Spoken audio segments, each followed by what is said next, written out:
Hi there, everybody, and welcome back to my live feed. My name is Andrew, and this is Prestige Liquids.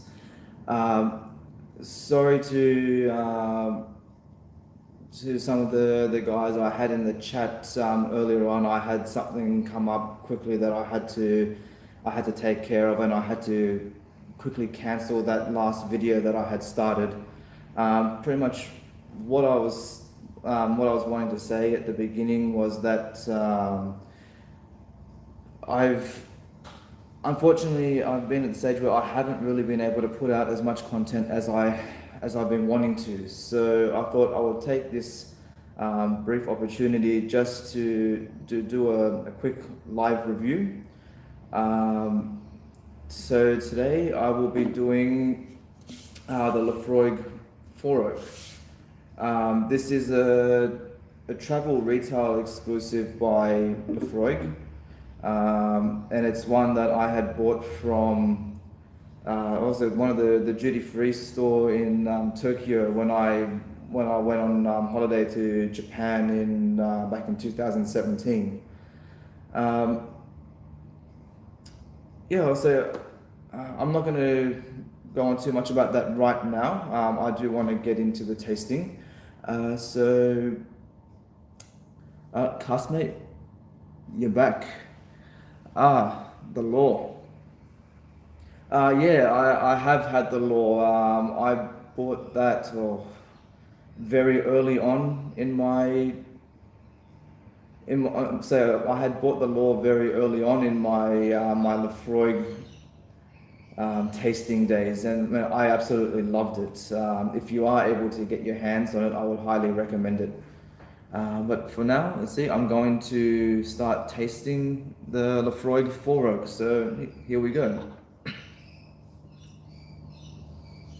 Look, on the nose, you do get, it has your very typical Laphroaig characteristics. I mean, when you nose it, you know that it's Laphroaig. I mean, any fan of Laphroaig you would be very easily able to pick Laphroaig out in a lineup wherever you are. So straight off, smoke.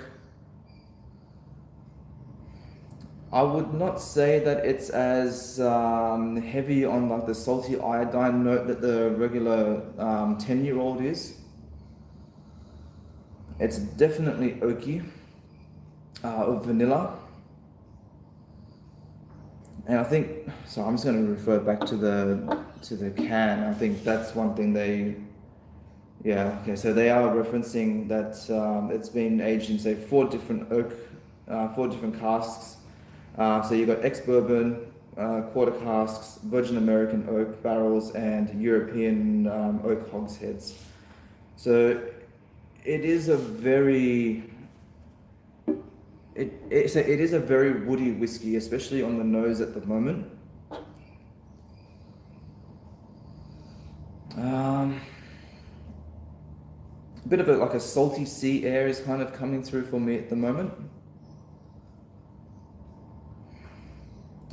And there's not much to it, especially in comparison to the 10-year-old. Matthias, unfortunately the ABV is only 40%. But I'll say, what can you do? I guess they've tried to push out as much product as they can. This actually also comes in a 1 liter bottle. Unfortunately, I would have preferred if it was a smaller standard 750 ml bottle, but I'll get into that after this. So, okay, now I'm going to try, let's see what we get on the palate.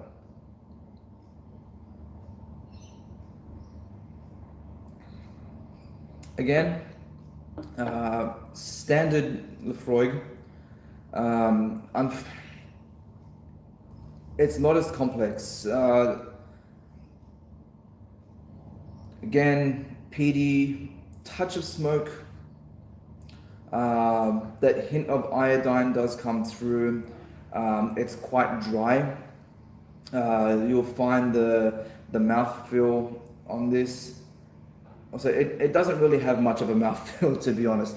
When you sip it, it'll coat your tongue and then it goes. It's just dry, and it does leave your tongue feeling quite dry as well as you're sipping it. Let's see what else.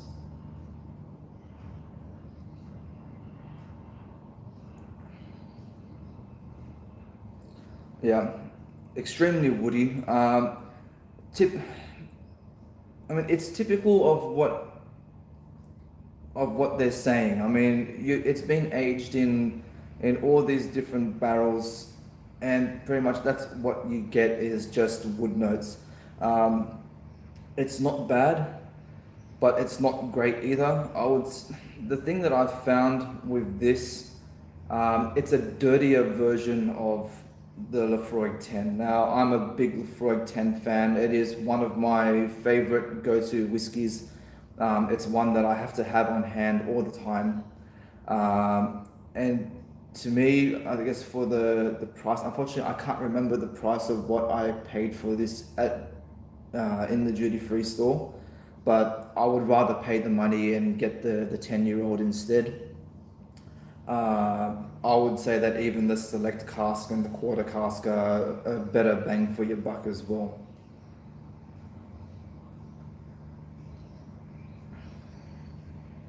Yeah, unfortunately, it doesn't have very much going on on the palate. Matthias, you did mention earlier, I'm trying to add a drop of water. I have. You can see there's the camera there. I've got about that much left of the bottle, so I have almost finished it. To be honest, the water, all it did was just destroy the flavor. It took whatever little subtlety this had, and just blew it all away. The finish on this is probably the best part about it, to be honest. It lingers well. It's not overbearing. It is very woody and dry, but it's still nice. I mean, that like smoked vanilla notes do come through quite a bit, especially on the finish. Now, I don't know, say if any of you watching this before, if any of you, my main page at the moment is actually my Instagram page, so you can also catch me on Prestige Liquids WW on Instagram. I've put up.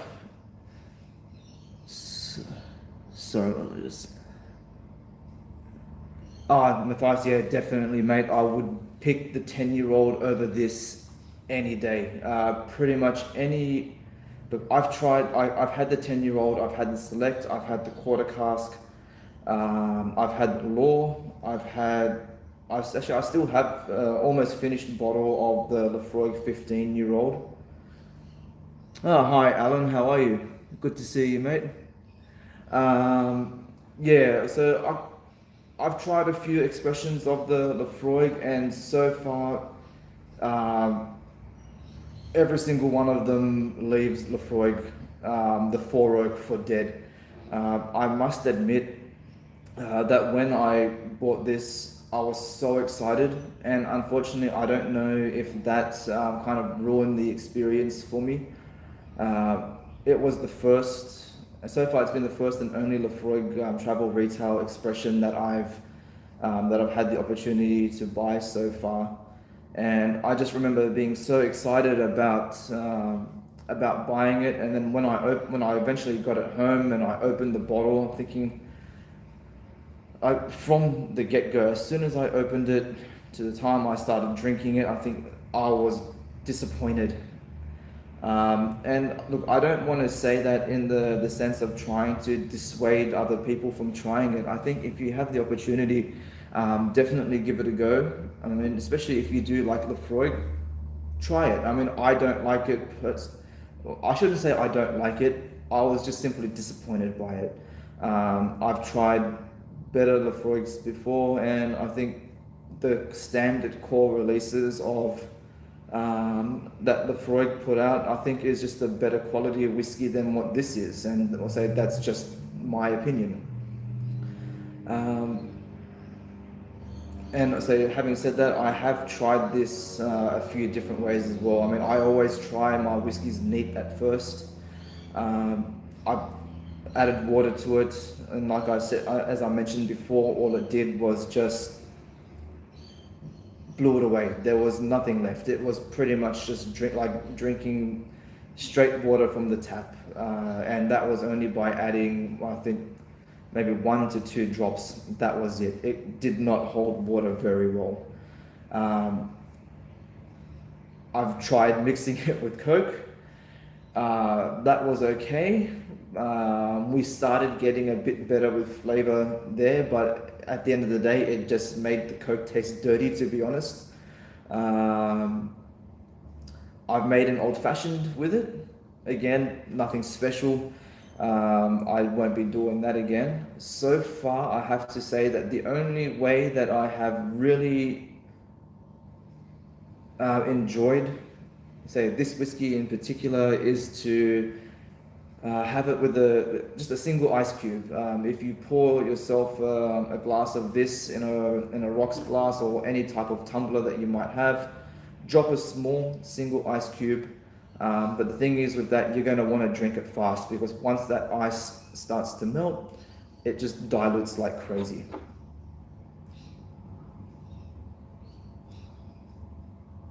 Yeah. And again, I've noticed as well,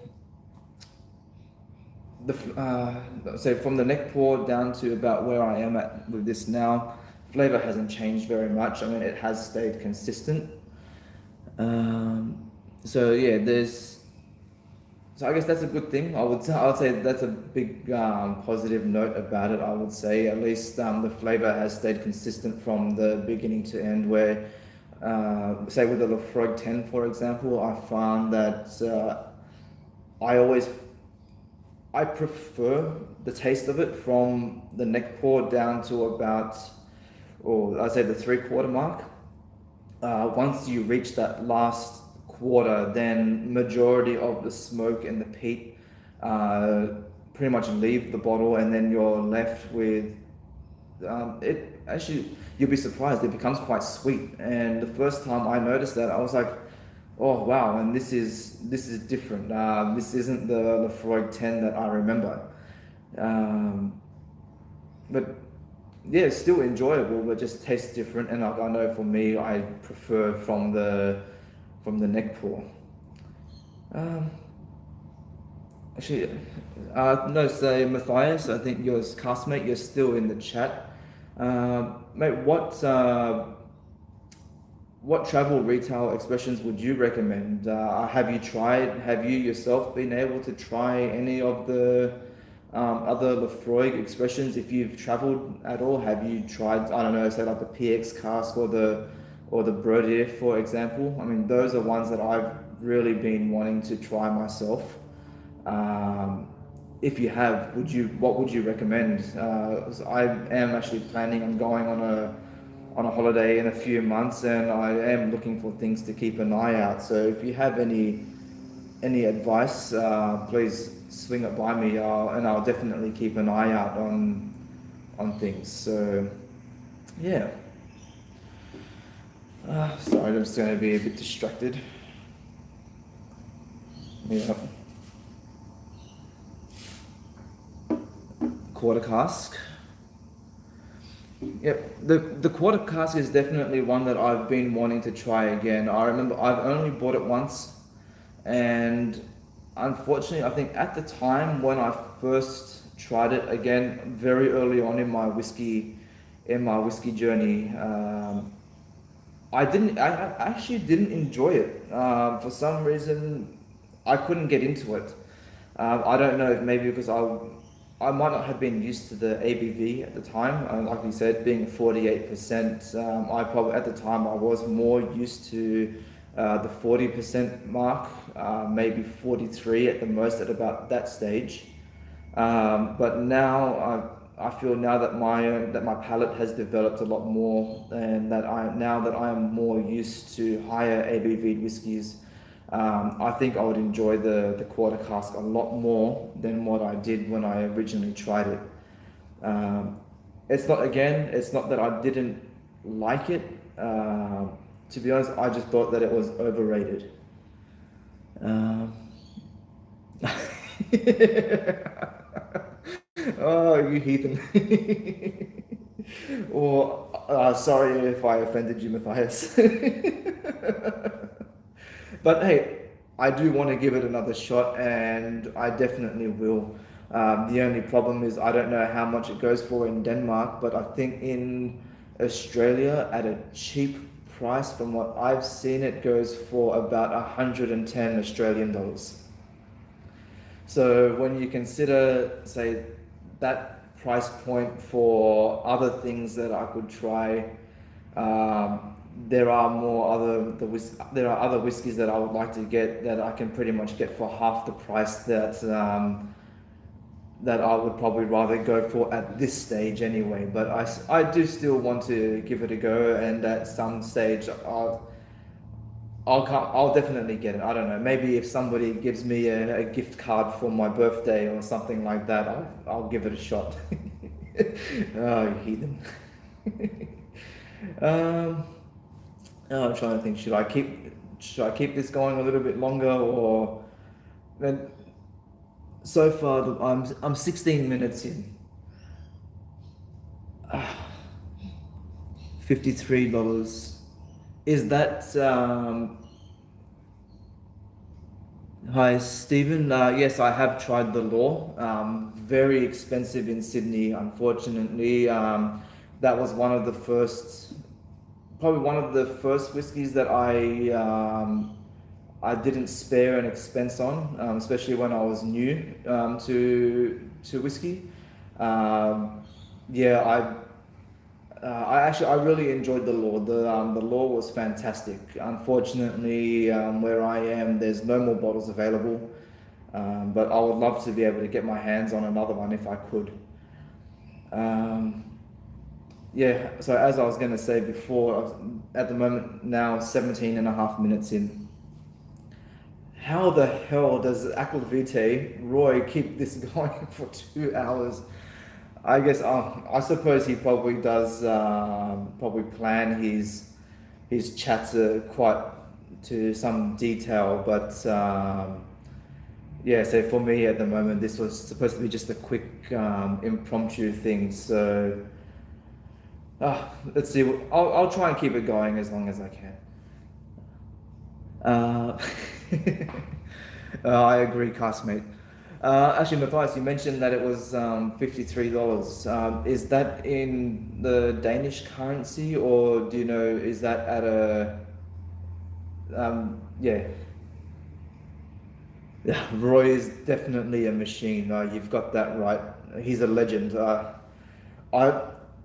I've kind of gotten into a bad habit, and I don't know if I should stop doing it. But in some of the videos that I've been doing lately, I've kind of mentioned his love of the word fantastic, and that's not meant as an insult by any means towards Roy. I think Roy is absolutely fantastic, and I know he does get quite self-conscious about the use of it. But I think that's become his trademark. I think everybody that say watches Roy and his channel just know that he is just fantastic, and that's why we keep watching him. Um, all right, guys. I'm probably not going to keep this going a little bit. I'm probably not going to keep this going much longer. But actually, I just kind of wanted to mention another Laphroaig story. And I don't know if any of you in the chat, or even if you watch the replay later, let me know. Has there ever been a bottle, say when you've ever gone to your local bottle shop, has there been a bottle that you've seen sitting on the shelf that's that's caught your eye, and you've gone into that shop, say month after month after month, and it's still there, and it hasn't gone, it's just sitting there collecting dust? And then you keep umming and ahhing, and you're like, damn, should I buy that? Every time you go into the store, you're like, should I buy this whiskey? Should I buy it? And then you eventually decide, and sadly, you walk out empty-handed, or you've bought something else. So, quarter cask, 350 Danish kroners, 73. Okay, 73 Australian dollars. Wow, that's actually very reasonable. And I'll tell you that the price of the law was nowhere near as cheap as 73 Australian dollars. Sorry, as I was babbling on before, for me, the whiskey that I had my eye on for months, that just kept calling me until I eventually decided, you know, no, today's the day I'm going to buy that whiskey. Again, another Laphroaig expression, and that was, excuse my pronunciation because I'm not 100% sure. And I think, is it the Cardis or Cardis? The 2014 Laphroaig Cardis expression. That bottle was sitting on the shelf for months. Every time I walked into the store, I saw it, and I'm like, oh, okay, Andrew, not today. And then eventually I said to myself, you know, Andrew, today is the day. And I picked up that bottle, and unfortunately, at the moment, it's just sitting there. I can't bring myself to drink it. The Ruby Port. So who's that made by, Stephen? Yeah, which distillery and brand makes that one? Yeah, so that 2014 Cardis, I eventually bought it, and unfortunately at the moment it's just sitting there, and now it stares at me at home. I don't know what I'm waiting for. I don't know if maybe I originally bought it with the intention to maybe to sell it. But now I think that's probably the problem. I think that was maybe my original intention, I believe, probably was to sell it. And now, as I've gone along my whiskey journey, and I've heard the stories of others, especially from Roy, for example, Aquavite, Alan, whiskey friend, castmate Matthias, and of course, man, we can't go past Rex and Daniel at the Whiskey Vault. Whiskey is made for drinking, and I'm so glad that I have eventually, well, I shouldn't say eventually, I woke up to myself very quickly in that matter, and I just keep saying to myself, well, what's the point of these wonderful distilleries making all these wonderful products? They're making it to be consumed. They're making it for us to buy. They're making it because they want to spread their art, their creation with the world. And to be honest, I believe we as whiskey drinkers and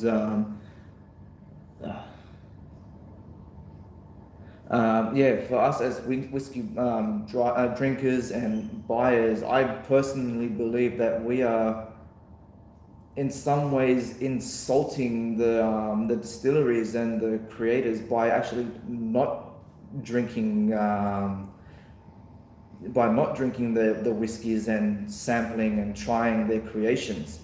As Alan always mentions, the pleasure is in the sharing, and man, what better way to enjoy a hard to find whiskey than to open the bottle with your close friends and saying, look, this is what I've got and I want to try it with you.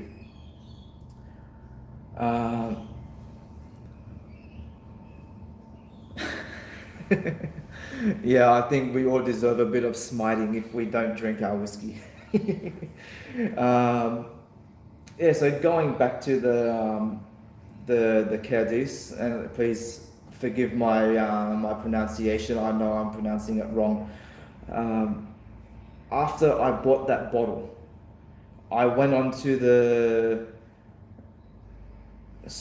sharing whiskey with friends is truly one of life's greatest pleasures. You're definitely right.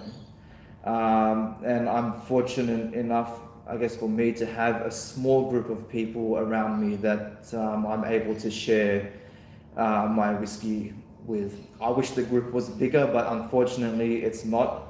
And that's why we have YouTube and live YouTube chats to be able to to share our experience and I guess not my knowledge. I'm not knowledgeable enough, but you guys in the chat and whoever may be watching this later on, you guys have the knowledge, and I learn a lot from you. Maybe someday somebody will learn something from me. That would be nice. But yeah, sorry, I keep going back and forth. Going back to that KD story, I bought that bottle, and then I think about 2 days later, I checked the website of my bottle shop that I go to, and that became sold out.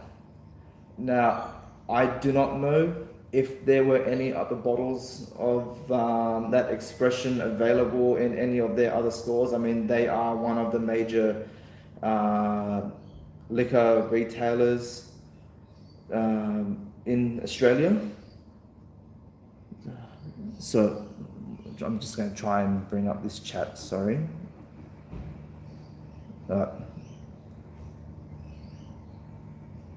Loving the chat, Andrew. I thought I had bottles that I have paid too much for, and the whiskey cannot live up to the price, my friend. That definitely happens, Alan. Unfortunately, it does happen quite a lot. I've been fortunate that it actually hasn't happened to me too often. But in Australia, we just get to the point where we know that we have to pay a ridiculous amount for the whiskies that we want to buy. Unfortunately, the taxes that we have are just crazy in comparison to compared to what you guys pay overseas. But yeah, so back to the Cadiz. And like I said, now I believe I bought the last bottle that retailer had. I went onto the store, onto their website, and after I bought it, that bottle, that listing just became out of stock, and I'm thinking, man, you would not believe the relief. I'm thinking I had put off buying that bottle for months, and I guess it just had my name on it.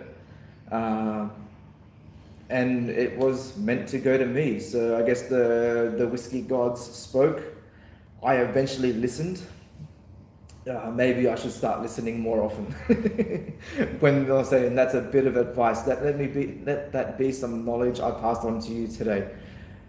When the whiskey gods speak to you, you bloody well listen, because they will point you in the right direction.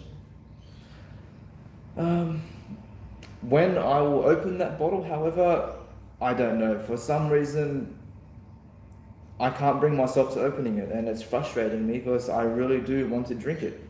But maybe we'll see sometime down the track. I guess maybe if I do open it, I'll have to do it on a live chat and share it with all you wonderful people. So I'm just going to try and bring up that last comment. Bear with me. Stephen is saying, I keep putting off buying the Lagavulin 12 2017. I'm sure it will disappear soon if I wait much longer. Stephen, I was fortunate enough to be able to buy a bottle of the 2017 Lagavulin 12-year-old. They actually had it at one of my local Costco stores. Drink it. If you love your Lagavulin, And since you've bought the bottle, I'm assuming you do, mate. Just go ahead, open the bottle. You'll love it. The Lagavulin 12-year-old range is definitely one that I know I will keep an eye out for, especially if they do release it for retail in Sydney, or if wherever I might be in Australia at the time, which will still most likely be Sydney. But yeah, if I could get another bottle, I certainly would. It is definitely, if you love your peat, it is definitely a peat heads whiskey, and yeah, I think you'll definitely enjoy it. So if you do find the occasion, crack it open. The differential in prices in different countries is hard to take at times. I love bourbon, but the prices in the UK compared, yeah, you're right, Alan. 100% right. Prices, we're actually quite fortunate in Australia. I would have to say that bourbon, especially in comparison to Scottish whiskey and even our own Australian whiskey. Um, I mean, it frustrates me all the time. I'm thinking we've got a product that's being made in the country that I live, and if I want to buy it, and I want to buy it, but I will be paying more for it than what I will for, say, buying a Scottish whiskey or an Irish. It Even a lot of the Indian whiskies, it is cheaper to buy a foreign export whiskey than what it is to buy one that is locally made. I don't understand that. And that even goes, not just with whiskey. When I've been to the US and to Japan, I've found Australian wines, and those wines are cheaper overseas than what it is to buy it in Australia, and it's made here. it, I can't wrap my head around it. It's just ridiculous. Um, yeah, and yeah, I'll say I don't understand how prices are justified. I can understand the cost of making a product. I can understand that whiskey is a product that takes time. Uh, what's the quality of Australian whiskey like? Is there a prevailing style? Stephen, to be honest, at the moment, unfortunately, I have only tried one, one brand of Australian whiskey, and I'm so annoyed at myself for that. And that is the Starward range. I don't know what country. I don't know what country that you're living in, but if you're able to find bottles of Starward, and that's Starward, not Star Wars. um, I know if you're living in the UK, I believe there are some retailers that are starting to sell it. But Starward is an amazing whiskey. I know for them, they age pretty much all their whiskies in ex-Australian wine barrels. Absolutely fantastic product. I'm in love with it. One of my favorite expressions that I've had from them actually is it was a special edition bourbon cask release. Um, yeah, and that they took what they had done was they had pretty much taken their standard core release whiskey, and they aged it for 2 years in ex Maker's Market, ex Wild Turkey barrels. That whiskey absolutely blew me away. And I think for me, the thing that I enjoyed about that one the most was for a long time I had been trying to pick out oak notes in whiskey.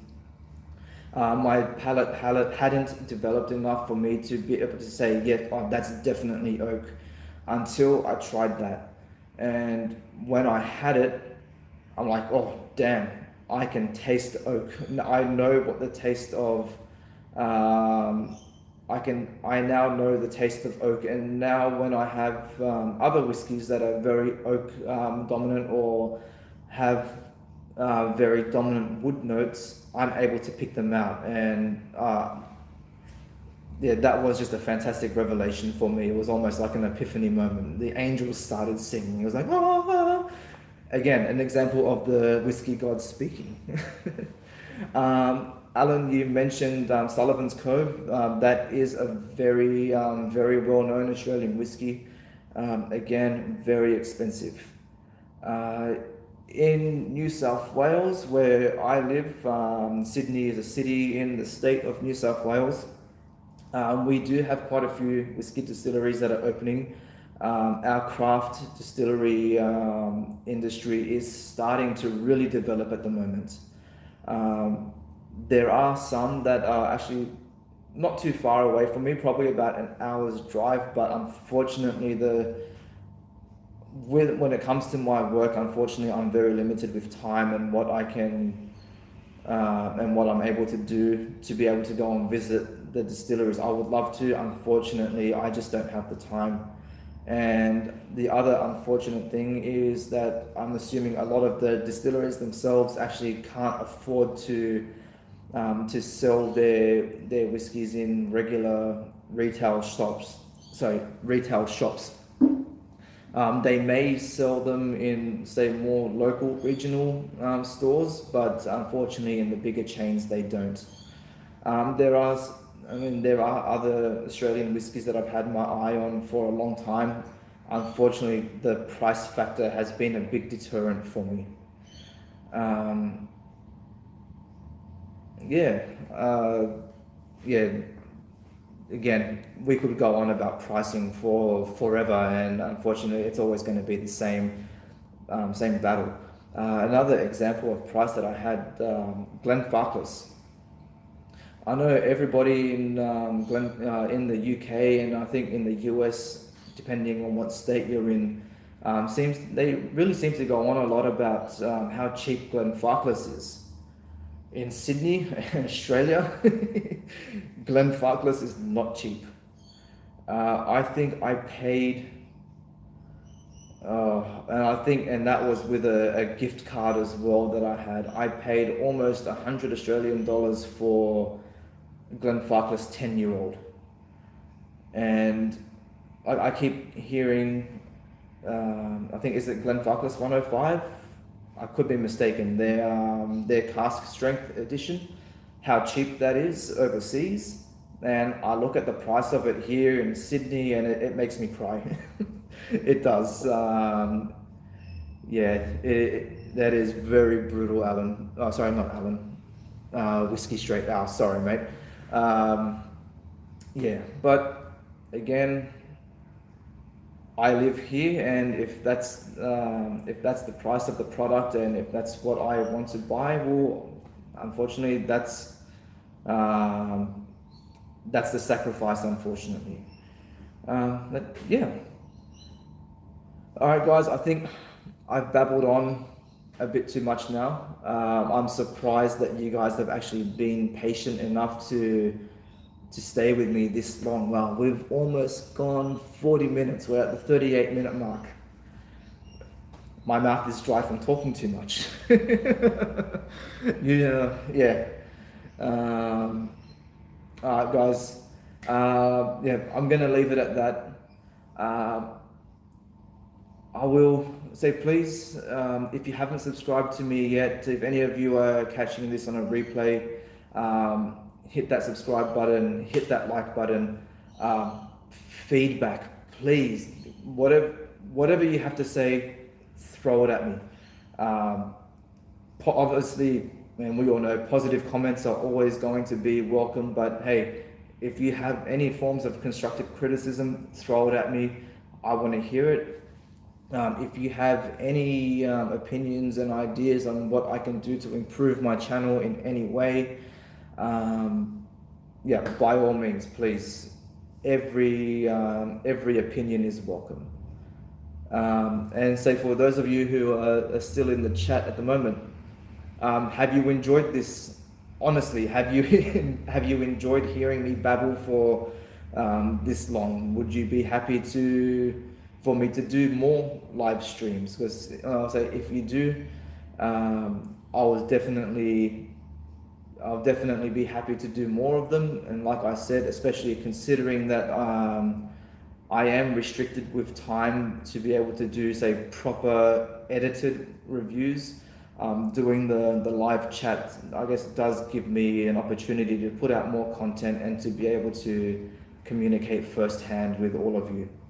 So, yep, like I said, please like, comment, subscribe. For those of you who are in the chat now, I'm gonna be a bit sneaky and say start sharing with your friends. I look forward to being able to speak with more of you, and I mean, especially say at the moment, say Matthias, Alan. I feel that I've been able to build up quite a friendship with you guys now. You have always been quite supportive of me, and I really appreciate that. So yeah, thank you 100 times over. I look forward to seeing you all again, and hopefully it won't be too much longer before I get to talk with you all again soon. So for now, get this, and I'll see you all again next time. Thank you very much.